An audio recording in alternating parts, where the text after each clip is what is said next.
Quick reaction, क्योंकि वो तो लग नहीं रहे मूड में। आप अल्टीमेटम दीजिए, आप कुछ भी दीजिए। अच्छा, किसी को भी आप अल्टीमेटम देते कोई फर्क नहीं पड़ता है उसका। पप्पू जी सेकुलर लॉबी के, धर्मनिरपेक्ष लॉबी के, गरीब गुरबा के, मानववादी और एक बहुत ही बहादुर, किसी के सामने ना झुकने वाले नेता हैं। पप्पू जी अपने विवेक से फैसला लेते हैं। तो राहुल के सामने कैसे रुकेंगे? आज तक पप्पू जी ने जो फैसले लिए हैं राष्ट्र के हित में लिए हैं और हमें आशा और पूरा विश्वास है। पप्पू जी के ऊपर कोई दबाव नहीं है, लेकिन पप्पू जी की एक भारतीय होने के नाते नैतिक जिम्मेदारी है संविधान की रक्षा करने की, और उसको संदर्भित रखते हुए पप्पू जी अपना फैसला करेंगे और हमें भरोसा है पप्पू जी हमें निराश नहीं करेंगे। एक शब्द आपने अगर ममता जी उस पर गौर किया हो, फ्रेंडली फाइट की बात उन्होंने कही थी। यही तो चल रहा है ना, हर राज्य में यही चल रहा है। वो यही तो बात कर रहे हैं, तो वो कह रहे हैं कि भैया ठीक है, जब वहां हो सकता है तो यहाँ क्यों नहीं हो सकता है। और आत्महत्या तक की बात कर रहे थे वो तो।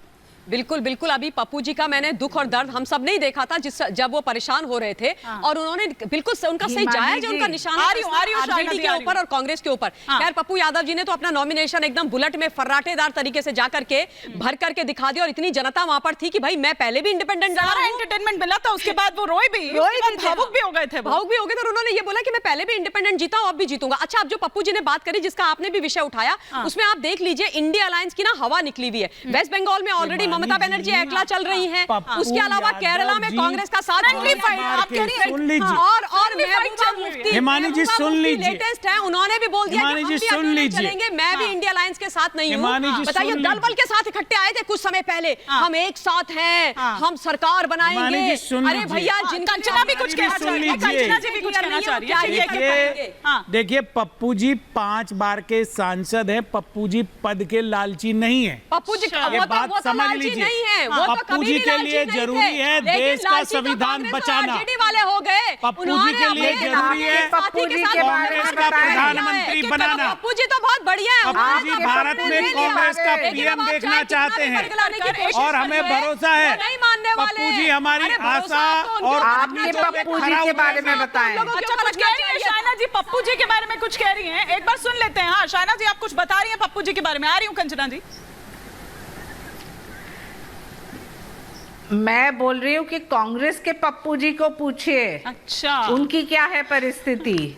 और वो ओरिजिनल पप्पू जी जो हैं कांग्रेस के, वो सिर्फ देखते हैं, दिखाते हैं कि देखिए मैं बड़ा एक भारत जोड़ो यात्रा न्याय के बारे में बात करते हैं। उनके यहाँ सबसे ज्यादा अन्याय है। मोदी जी ने तो कर दिखाया है, उनके जो स्कीम्स है, वेलफेयर स्कीम्स है, जो प्रगति हुई है पूरे देश में। हमें पता है कि मोदी की गारंटी के निमित्त हम 400 पार जरूर पार करेंगे, लेकिन इन सब लोगों की नैया डूब चुकी है, क्योंकि एक पप्पू है जो कभी छोड़ते नहीं और एक पप्पू है जिनको झेलना पड़ता है ये पप्पू को। ठीक है, तो कहीं ना कहीं सोच विचार ये होनी चाहिए कि इंडिया अलायंस का बचा क्या है। बचा क्या है, लेकिन विश्वास तेजस्वी यादव कह रहे हैं पार्टी वेस्ट बंगाल में भी 25 पार करेगी।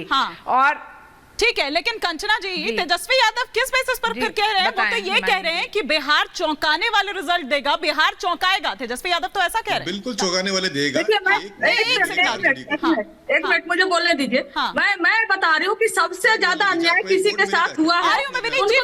आपसे इस पर रिएक्शन लूंगी। हाँ, सबसे ज्यादा किसी के साथ अन्याय हुआ है तो भारतीय जनता पार्टी के कार्यकर्ताओं के साथ और ट्रोल कंपनियों के साथ हुआ है। अरे जिसको पूरी ट्रोल कंपनी ये लोग लगा देते थे गाली के लिए, फिर उसको अपना लेते हैं और उसी के फिर सराहना करते हैं। और क्या आप लोग दरी बिछाओगे जब टिकट मिलेगा? हमारे बारे में चिंता मत कीजिए, टिकट आप लोग वोटर तय करते हैं या आपका विश्लेषण। आप हमारे बारे में फिक्र मत कीजिए। मोदी जी की गारंटी है, मोदी जी की जो लोकप्रियता है वो विश्व भर में। थोड़ा आपकी भी वास्तविकता। आज आप राजनीति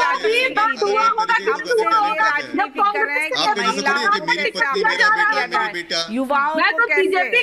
हम देख रहे हैं कि किसानों के लिए क्या किया जाए और हमारे लाभार्थियों के लिए जो किया है वो बिल्कुल स्पष्ट रूप से यहाँ। ठीक है विनीत जी, क्विक रिएक्शन स्टूडियो के मेहमानों का रुख करूंगी, क्योंकि सिर्फ बात इतनी नहीं है, बात इतनी नहीं है। आप ये देखिए, वही सिकंदर। ठीक है, इधर पूर्णिया को लेकर असमंजस की स्थिति मची हुई है, उधर महाराष्ट्र में हम देख रहे हैं कि क्या हो रहा है।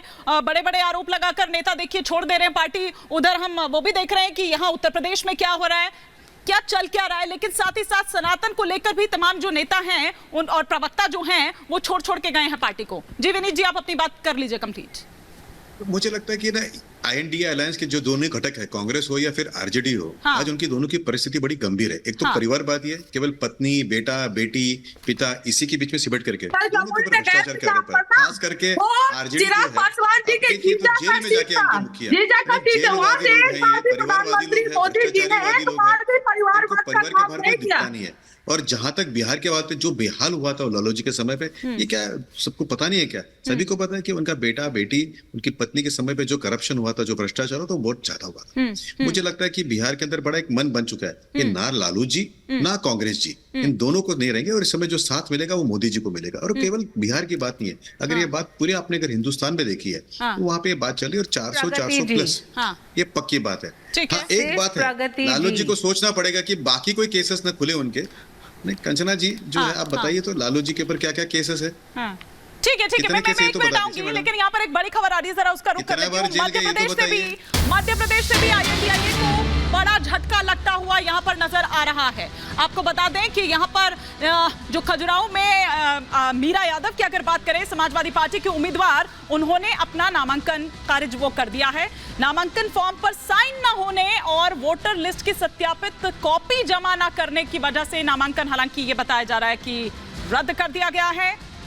खजुराहो से मध्य प्रदेश बीजेपी अध्यक्ष VD शर्मा उम्मीदवार हैं। स्क्रूटनी के बाद खजुराहो सीट पर 18 नामांकन वे अवैध पाए गए हैं। तो ये इस वक्त जो जानकारी मिल रही है, हालांकि इस खबर को थोड़ा सा ठीक कर लीजिएगा क्योंकि वो खबर वहां पर जो लिखी हुई है और जो कारण वहां पर बताया जा रहा है। तो यहां पर मैं जरा प्रेम जी से लेकिन समझना चाहूंगी। प्रेम जी, मैं उस एंटनी कमेटी को लेकर भी आऊंगी जो ये बार बार जो कहा जा रहा है ना, दरअसल कि जो नेता छोड़ के गए हैं INDIA कांग्रेस के, बेसिकली अगर यहाँ पर बात करूँ, चाहे वो गौरव बल्लभ हो, चाहे वो संजय निरुपम हो, चाहे हम यहाँ पर बॉक्सर राजेंद्र सिंह की बात कर ले, और उनसे पहले भी ऐसा नहीं है चला चली की ये बेला तो काफी टाइम से चल रही है, लंबे वक्त से चल रही है। लेकिन अगर पिछले कुछ वक्त की बात की जाए तो एंटनी कमेटी की वो बात भी आपको याद होगी जिसमें बताया गया था बाकायदा कि धर्मनिरपेक्षता बनाम सांप्रदायिकता के मुद्दे पर चुनाव लड़ने से कांग्रेस को नुकसान हुआ है, लेकिन तब भी ये छूटा नहीं है उसका, ना नेताओं के बताने से छूटा है ना इनसे छूटा है।